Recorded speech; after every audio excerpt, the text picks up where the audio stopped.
most scary NASCAR moments of all time. Watching NASCAR's races is no less than watching horror films with tons of horror and dramatic scenes. Every lap in NASCAR is risky, since even the slightest twitch by the driver can result in six-figure damage to the car and injury or death to the driver. The damage can sometimes spread to other competitors and spectators as well, but it is more fun that way. Living in constant fear of the crash keeps the audience alive and thrilled to watch the whole show with equal excitement.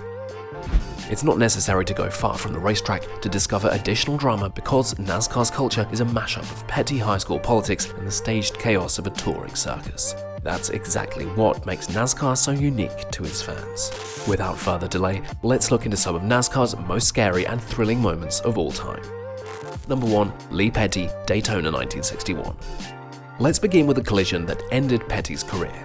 In 1961, while practicing for the Daytona 500, Lee Petty collided with Johnny Beauchamp, sending both cars flying over the guardrail and 150 feet to the parking lot.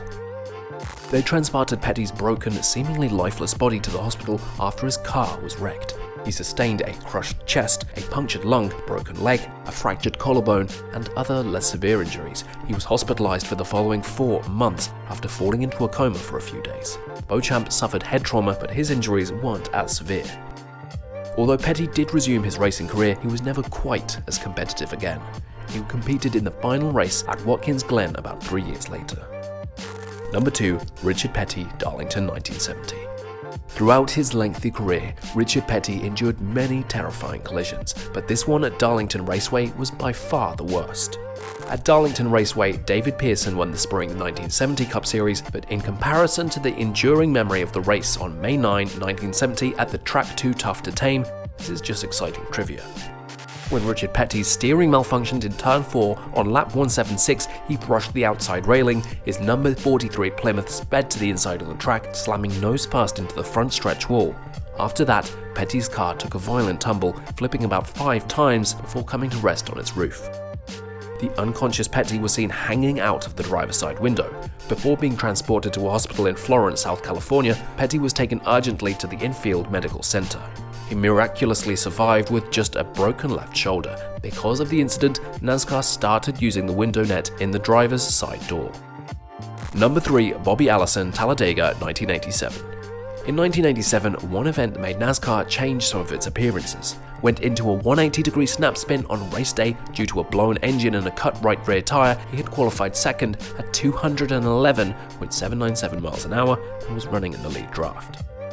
Talladega was moving at a faster average speed on this particular day, which was entirely different for everyone there. Journalists watched in horror from the glass-enclosed press box atop the grandstand as Allison's car shot into the air.